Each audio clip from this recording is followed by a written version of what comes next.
And another Daily Mail TV exclusive, too posh to push. Meghan Markle made her first husband agree to a pregnancy contract to make sure that she was afforded every possible luxury if she gave birth to their child. Something unexpected is rippling through royal circles, where past relationships are rarely revisited and old stories are carefully buried beneath polished narratives. Now, a sudden break in silence from a figure once closely tied to Meghan has reportedly left Prince Harry in total shock, stirring whispers that refuse to fade. What was once dismissed as history is returning with unsettling clarity, raising questions about truths long avoided and loyalties quietly tested behind closed doors. Could this revelation reshape everything the public thought they understood before? So, do you think this changes how people see Harry and Meghan? Let us know in the comments. To help us uncover more hidden stories, subscribe so more people can discover this. The silence behind the spotlight. The time is exactly 8 a.m. Eastern Standard Time, May 1st, 2026. As the world fixes its gaze on the grand steps of the White House, awaiting the arrival of King Charles III, a very different scene unfolds far away in the quiet hills of Montecito. There, behind tall gates and perfectly trimmed hedges, a story is quietly coming apart, one that once dazzled millions. What was once seen as a powerful love story that crossed continents and conquered Hollywood now feels distant, almost unreal. In its place stands a fragile reality, one that even the most polished public image struggles to hold together. Prince Harry has finally begun to speak about what he says really happened behind palace walls, and those close to him insist this is not the careful, guarded version the public has heard before. They describe this as the first time he has talked without measuring every word, without protecting feelings, or shaping the story for appearances. And what is coming out now, they say, is darker than anyone expected. The strain in his marriage,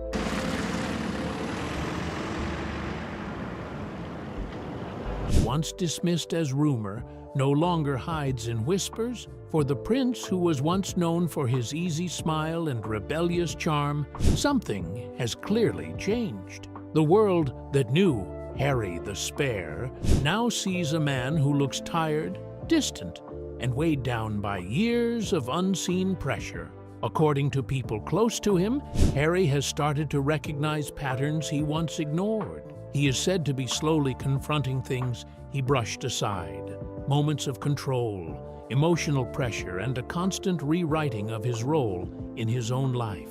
An insider told The Telegraph that Harry is only now beginning to piece it together, as if waking up from a dream he didn't realize he was inside. For someone who built his life around protecting others, this realization has reportedly shaken him deeply. In one of his most emotional reflections, Harry opened up about what hurts most. Not fame, not money, but distance.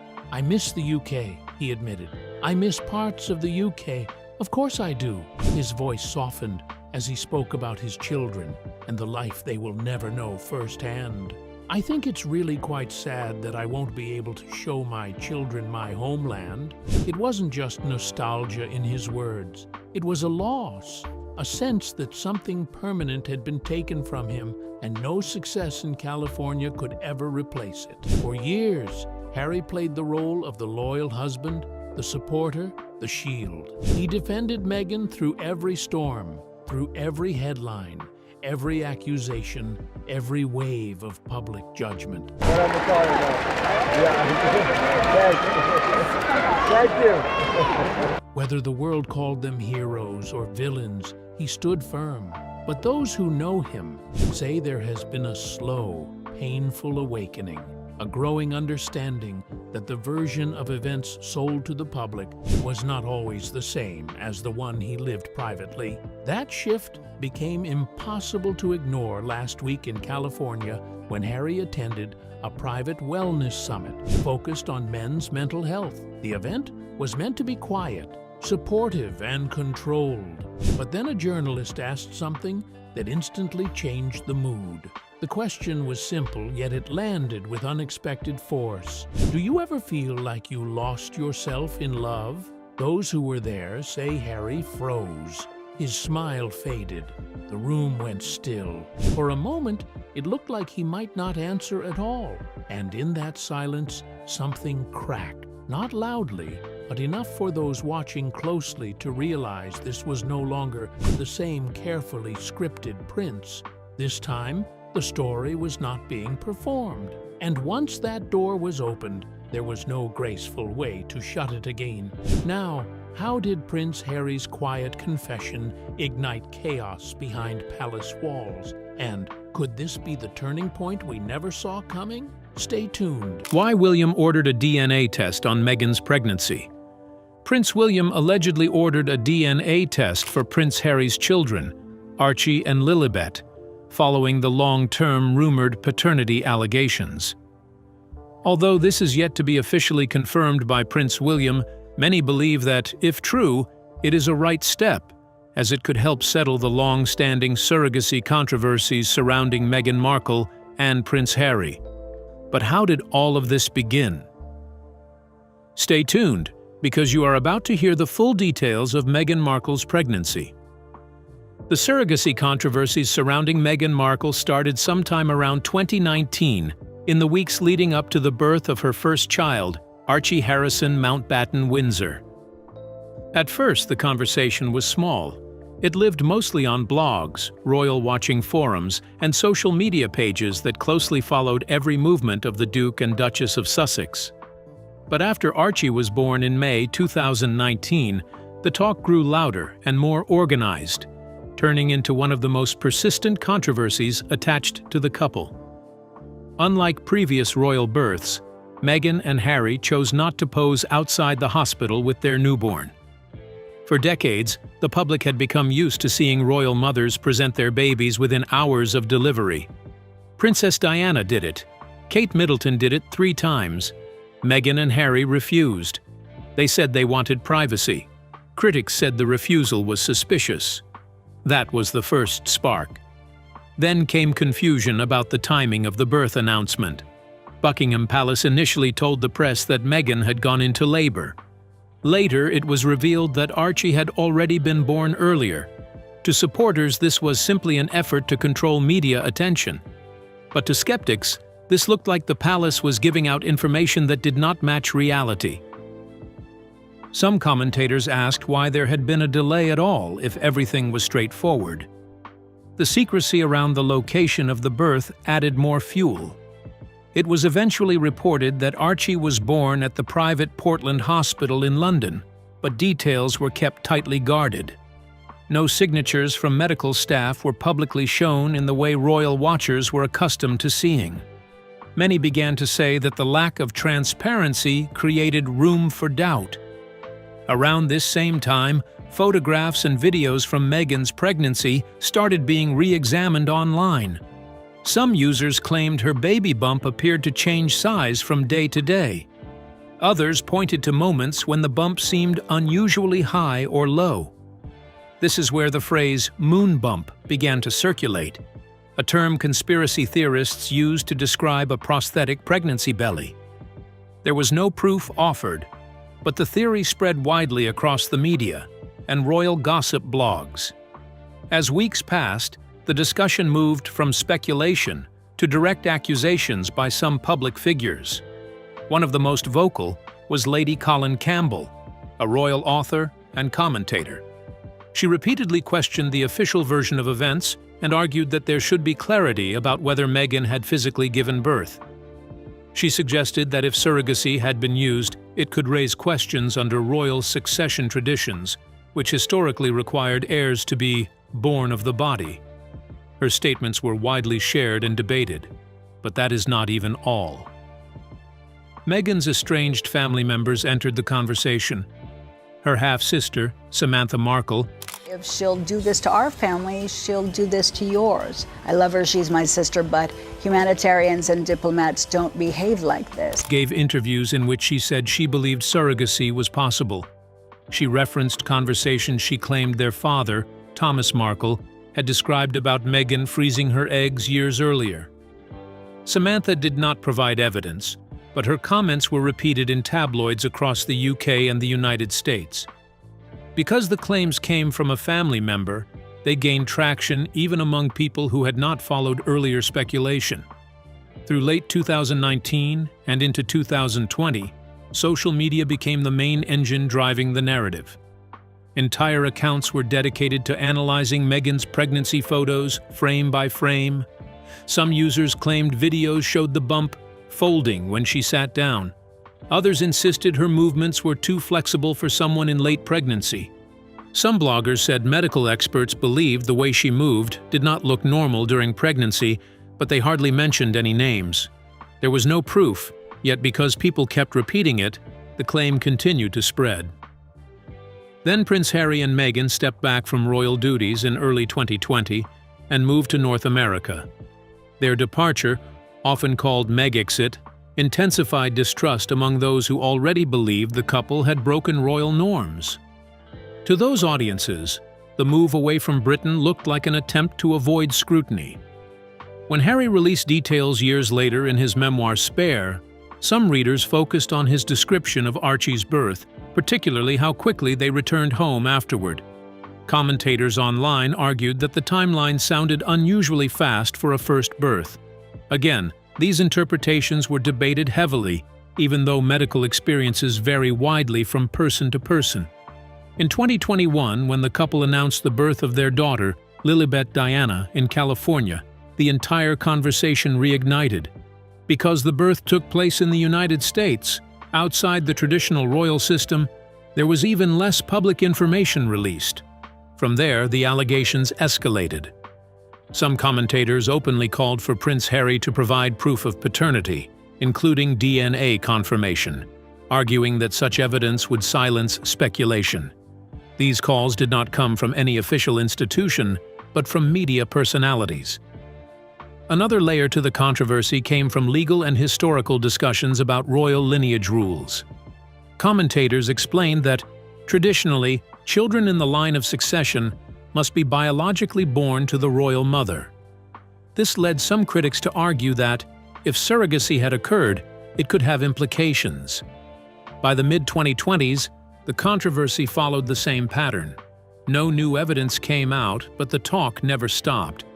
Every time Harry and Meghan appeared in public, gave an interview, or shared a photo of their children, the debate started again. Even with these claims continuing, no verified public record has supported the surrogacy allegations. Official accounts have always said Meghan gave birth to both children. Still, the controversy remains, debated, but never settled in public opinion. But what could be the consequences if Meghan Markle and Prince Harry had actually used surrogacy as members of the royal family? Let's find out. Harry's breaking point. I'm doing this for my family. Nobody should be surprised. It's sad that it has come to this, but I have no choice. I must protect my mental health, and my wife's too. These words do not belong to a man living a carefree royal life, shielded from the storms of the world. They are not the casual reflections of someone enjoying luxury or privilege. Instead, they carry the heavy tone of a man cornered, bruised by public battles, and forced to choose between loyalty to the crown and the survival of his own family.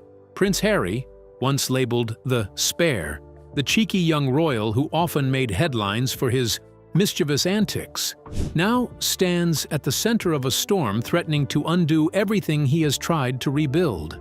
For most of his life, Harry lived beneath the towering shadow of the royal institution. Every choice he made was scrutinized, every mistake magnified, and every moment judged. His marriage to Meghan Markle was his breaking point, a decision that sparked worldwide fascination, admiration, and outrage in equal measure. Together, Harry and Meghan made the bold move to leave Britain, step away from their royal duties, and resettle in California. It was a radical escape, framed as their chance to finally breathe, heal, and create their own destiny. In royal life, peace is elusive, as scandals travel swiftly across oceans.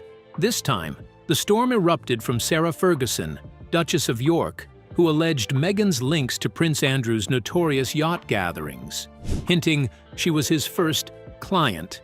Her claims threaten both the Sussexes and the monarchy's fragile image. Those words hang heavy in the air, leaving the world with more questions than answers. What exactly does Ferguson mean? Why bring this up now, after years of silence? And if true, or even partly true, what does it say about Meghan's past and the future of the Sussexes' carefully cultivated image of independence, integrity, and victimhood? The timing could not be worse. Harry has spent years positioning himself as the protector of his family, the husband who would not allow history to repeat itself after witnessing the tragic fate of his mother, Princess Diana.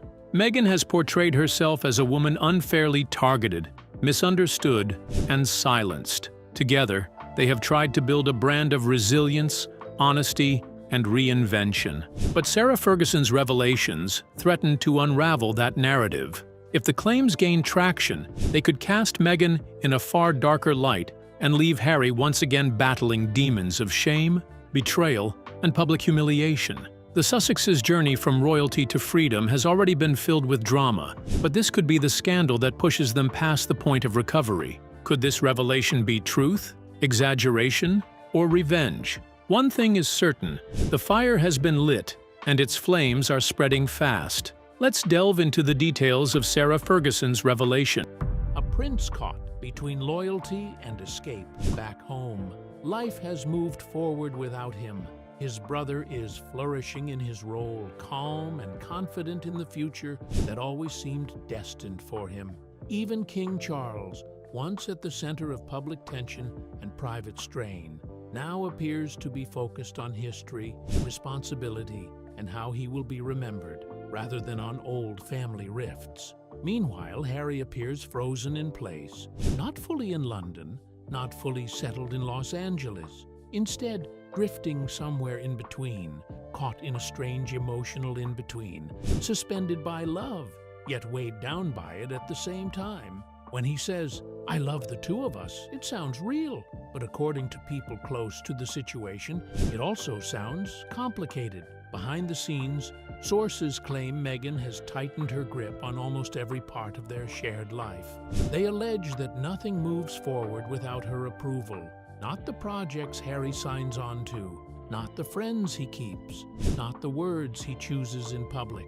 The fear, they say, is that he might step out of line, that he might speak too freely, or show too much of what he is really feeling. And that, insiders claim, is exactly what happened at the summit. The moment Harry spoke from the heart, the calm carefully built around their image reportedly collapsed. Within minutes of the clip spreading online, Meghan's team is said to have launched into crisis mode. Calls were made, journalists were contacted, event staff were questioned, publicists scrambled to regain control of the story. But by then, it was too late. The internet had already seized the moment. Viewers labeled it Harry's slip of truth, and the phrase spread almost as fast as the footage itself. To many watching, it didn't look rehearsed, it looked raw. Sources say Meghan was furious. Behind closed doors, one insider claims she confronted him directly, accusing Harry of being reckless. I can safely say from my experience and all the traveling that I've done, and feeding exactly what the tabloids were hungry for. But this time, something was different. For the first time in years, Harry reportedly didn't retreat. He didn't soften his words. He didn't apologize into silence. Instead, he stood his ground. When you step back and connect the dots, the pattern becomes clearer. His growing silence during joint appearances, his choice to attend more events alone, his quieter tone, his reflective mood. All of it points to a man slowly pulling away from something that once felt safe, but now feels tight around his chest. Those close to him describe it not as rebellion, but as survival. Then came another moment that deepened the tension even further. After the main session ended, Harry reportedly stayed back to speak privately with a small group of attendees. There, in a quieter setting, away from cameras and sound bites, witnesses say he opened up again. When asked about his mental health journey, he responded with words that lingered in the air long after he stopped speaking. Healing means telling the truth, even when it hurts people you love. For many, that single sentence sounded heavier than it should have. It didn't feel like a general statement. It felt personal. The tabloids grabbed it instantly, turning it into headlines and theories. To some, it sounded like guilt. To others, like courage. But to everyone paying attention, it sounded like a man standing at the edge of a decision that could change everything, and no one knew which way he would step next. So how far will Harry go when speaking his truth threatens everything he once protected? And could this be the breaking point? Keep watching. Meghan Markle's silence after Sarah Ferguson's revelation has sparked intrigue. Far from emptiness, it exudes power, an unspoken statement. Is it a deliberate strategy to regroup and counterattack, or shock from an unexpected blow? The uncertainty keeps the public tense, waiting for her next move. Behind closed doors, whispers circulate. Insiders claim that Meghan and Prince Harry might be considering legal action. Courtrooms, however, are dangerous arenas. A lawsuit would guarantee more headlines, more speculation, more exposure of wounds they may prefer to keep private. Meghan has played this game long enough to know the risks. The harder you fight, the more the world digs. Every attempt to defend yourself can end up unearthing more stories, more scrutiny, more relentless judgment. On the other hand, some suggest Meghan might choose a different weapon. Her voice, a high-profile interview, carefully orchestrated, elegantly framed, could turn the narrative upside down. Instead of remaining the hunted, she could become the hunter. Instead of playing defense, she could seize the offense. After all, this is not new ground for her. Meghan has reinvented herself before. It happened a few weeks ago, earlier this month, here at our cottage. She transformed from actress to duchess, from duchess to global activist, from global activist to a voice of independence beyond palace walls. Could this be yet another reinvention? A chance to take control of the story once more? Meghan's silence has become a puzzle. Whether it reflects calm confidence or a strategic pause before a powerful return remains unclear. Her quietness only fuels public curiosity, ensuring her constant presence in headlines. At the same time, Prince Harry wrestles with his own dilemma. Should he fiercely defend Meghan, risking permanent estrangement from his family? Or should he hold back, believing patience and silence may protect them better than open confrontation? The uncertainty surrounding both Meghan's silence and Harry's decision has turned their story into a high-stakes drama, where every move, or lack of one, carries enormous consequences. It is not an easy choice. Every move carries consequences, not just for him, but for their marriage, their family, and their legacy. Together, Meghan and Harry stand in a moment that is larger than a personal quarrel. This is not merely a test of loyalty or a test of love. It is a test of endurance.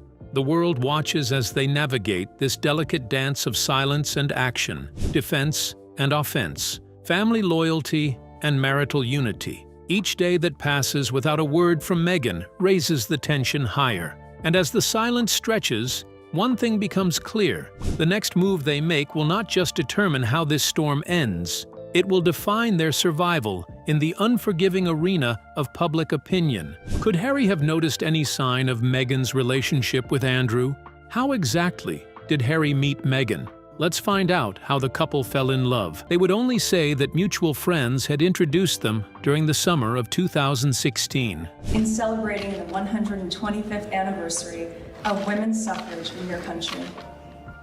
The public was left to wonder who had played Cupid for this unlikely pair, a British prince and an American actress. It wasn't until 2 years later that the truth was revealed. The matchmaker was none other than Harry's longtime childhood friend, Violet von Westenholz. Violet was well connected in London's social circles and worked in public relations for Ralph Lauren. That role brought her into contact with Meghan, who, at the time, was in the city for various events. The truth about Prince Harry's paternity.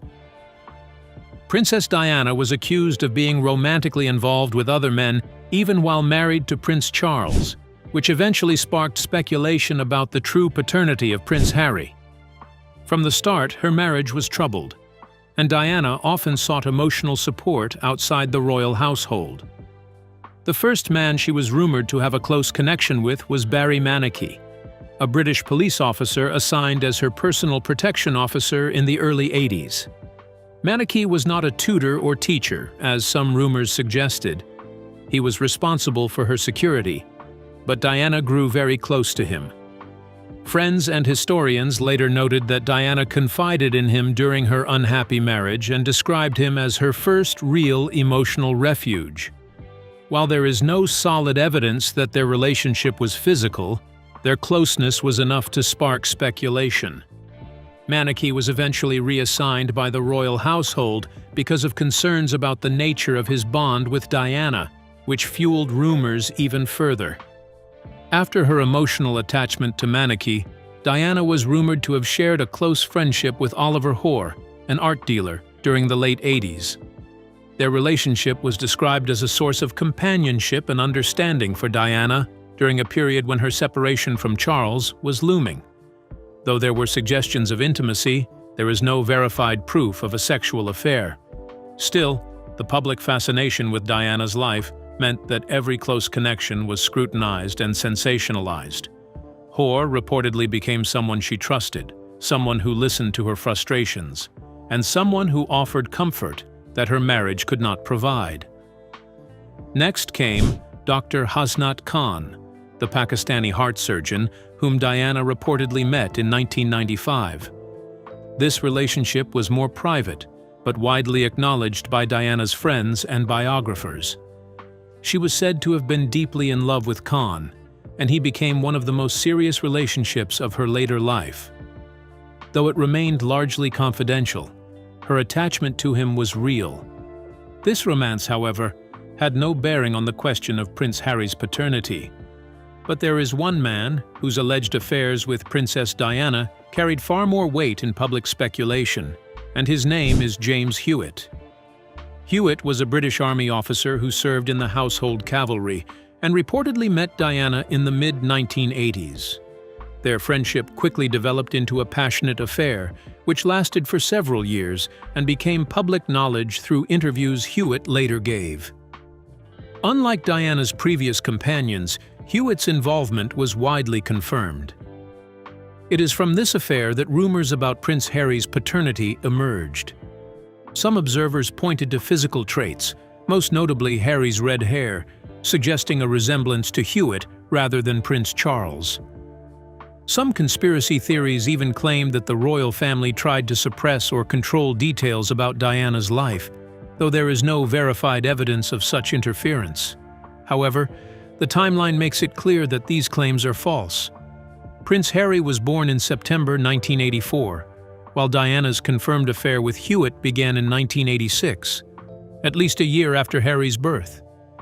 Even if there were earlier interactions, credible sources confirm that the romantic and sexual relationship with Hewitt started after Harry was conceived. Furthermore, Harry's red hair is fully explained by genetics. The Spencer family, Diana's lineage, carried the red hair gene. Diana herself had auburn tones, and other family members exhibited red hair, meaning that Harry's appearance is consistent with his maternal ancestry. Physical traits such as eye color, too, are influenced by multiple genes and can vary widely between children and parents. Differences in Harry's appearance compared to Charles do not indicate alternative paternity. They are entirely plausible within the inheritance from Diana and her family. Genetics, combined with the timeline of Diana's relationships, decisively disprove the claim that Hewitt or any other man could be Harry's father. The rumors were further fueled by Diana's tragic death in 1997. Conspiracy theories tied her early relationships to untimely deaths or other dramatic events, suggesting without evidence that the royal family had orchestrated events to protect the monarchy. Such stories remain unverified and only serve to intensify public fascination with Diana and the question of Harry's parentage. In reality, Prince Harry's birth, his red hair, and other physical traits align perfectly with the Spencer family genetics. Diana's earlier emotional connection to Manakee, her friendships with Oliver Hoare and Hasnat Khan, and her later affair with James Hewitt occurred after or well after Harry's conception. The romantic or emotional significance of these relationships does not therefore affect the fact that Prince Charles is Harry's biological father. All of these experiences and false claims led Prince Harry to say that his wife, Meghan, is facing a situation similar to what his mother, Princess Diana, endured. The lack of support Meghan received from the royal family serves as a clear example of why Harry felt compelled to speak out. Do you think the claim that Meghan Markle and Prince Harry used a surrogate is true? Share your thoughts in the comments below. Don't forget to like and subscribe to our channel. Also, click on the next video on your screen. You won't want to miss it.